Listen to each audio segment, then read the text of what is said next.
Hello everyone, I'm Sam, and you're listening to Sam Huyen Podcast. So the final days of March are here. Just like that, we've already gone through a quarter of 2023. Time flies by so fast, sometimes I feel like I haven't accomplished much at all. And today will be the final episode of the I'm Growing Up series. We've explored 3 episodes together in this series, and this is the 4th and final one. The topic of today's podcast is setting boundaries for yourself during the growth process.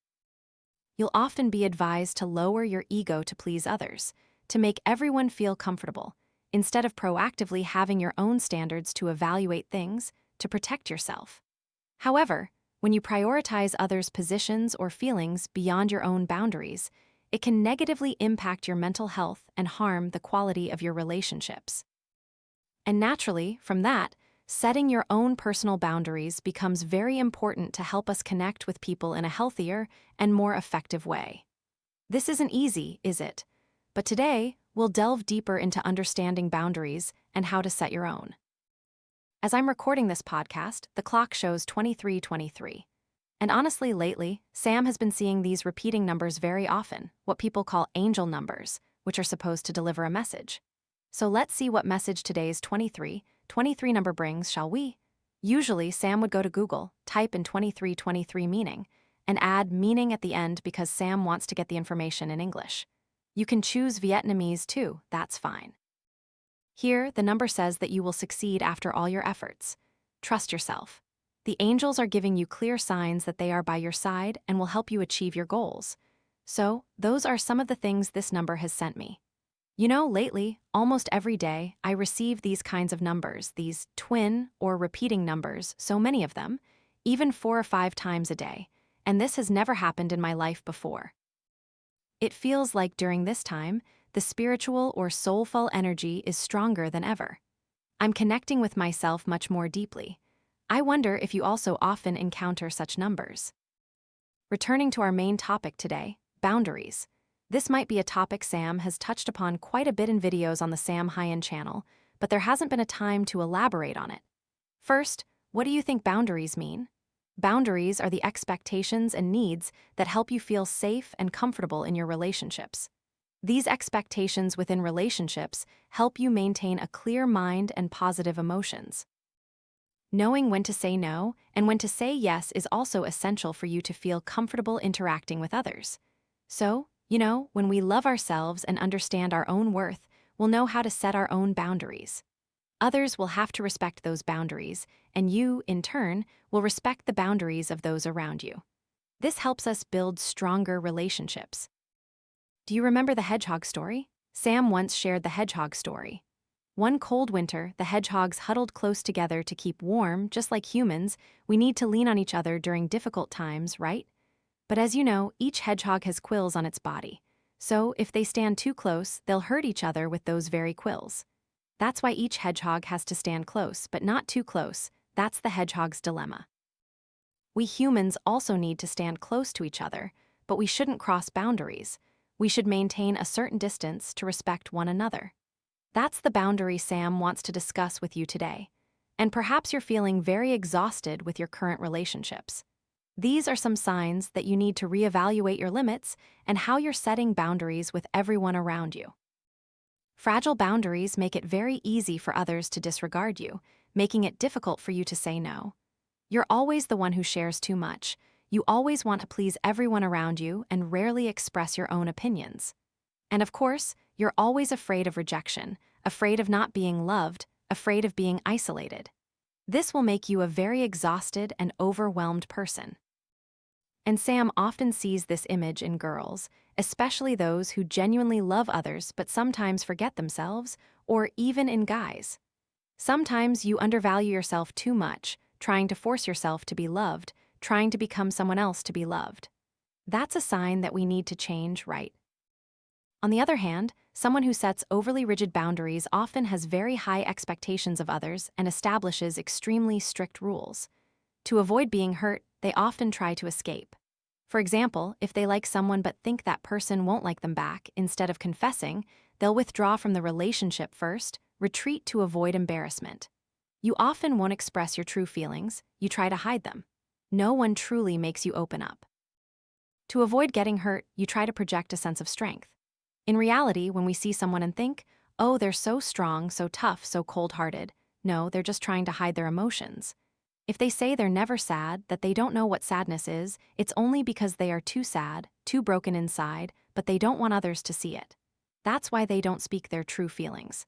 And such people easily set boundaries that are too rigid, making it very difficult to get close to anyone. These individuals often have a sense of distant recovery. Sometimes, these people don't even realize they're being rigid because, in truth, they don't need many relationships. They also carry a rather large ego. In reality, each of us can exhibit both, meaning there are situations where we become soft with one person, but overly rigid with another.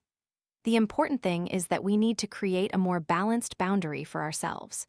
When you know how to establish your boundaries with others, you'll start to focus more on yourself. You'll have more time to nurture yourself, you'll control your emotions better, and you'll build more positive habits. You know, yesterday I declined an invitation because I had a yoga session scheduled for the end of the day, as well as an English class in the evening. If I had accepted that invitation, I would have missed both of those scheduled activities. Of course, that person was someone I really wanted to meet and have dinner with, but yoga and English class are also extremely important things that I had planned beforehand. If it were the old me, I might have felt a bit flustered, and I might even have skipped those 2 classes just to have dinner with someone I liked. However, thinking about it, I could always arrange dinner another time, but my workout and study routine wouldn't wait. They were already part of my plan, and if something interrupts it, it definitely needs to be carefully rearranged. This time, I declined very cheerfully. I no longer felt guilty like I used to. And of course, that person immediately invited me for another time. So yesterday, I went to yoga, then spent an hour bathing, resting, taking care of myself, and then studied English. Truly, the root of focusing on ourselves and loving ourselves comes from setting boundaries. Sam remembers uploading a video about self-love many years ago.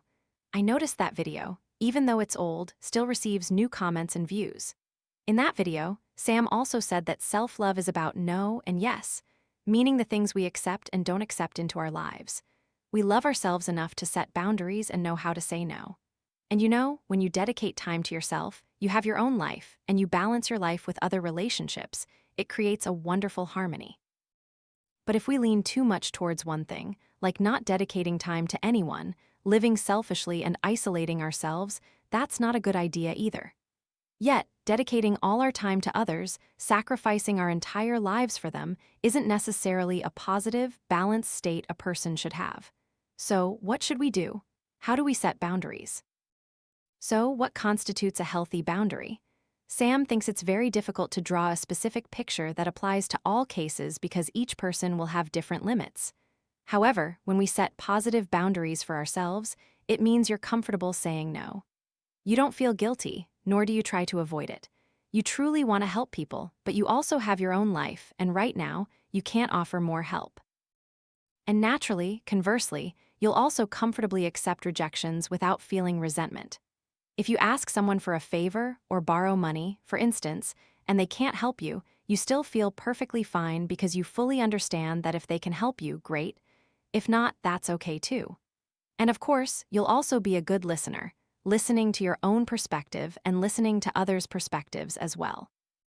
At the same time, you know how to share with others at an appropriate level, meaning you don't often wonder, oh no, did I say too much? Did I overshare? This means you control what you say and you control your emotions in front of others. And how do you do it? Honestly, I don't have a formula. I don't have a formula for everyone. But I think the important thing is that we need to trust our intuition. Because this isn't a story of just 1 or 2 days, this is a very long journey, and I myself have faced such difficulties.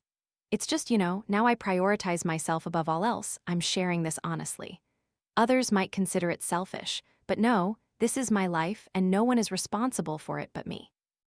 So why wouldn't I put myself first? When we fly, Sam flies a lot every year, and each time the instruction is always repeated.